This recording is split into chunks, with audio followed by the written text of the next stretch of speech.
আজকে আমি আলোচনা করব পবিত্র মাহে রমজানের নিয়ত সম্পর্কে।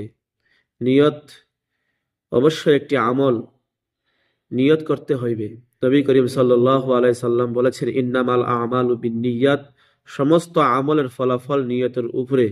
যদি নিয়ত ভালো হয়, আমল ইবাদত হয়, সওয়াব পাওয়া যায়।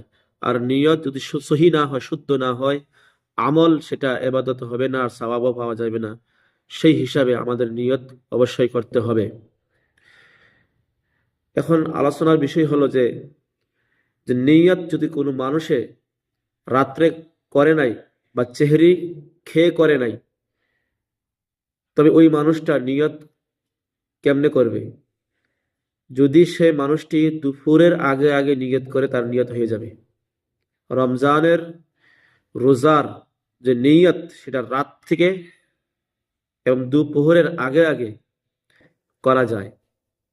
কোনো মানুষ যদি সেহরি খায় নাই আর নিয়তও করে নাই, যদি ওই মানুষটা দুপুরের আগে আগে নিয়ত করে, অবশ্যই তার নিয়তের কারণে রোজা হয়ে যাবে।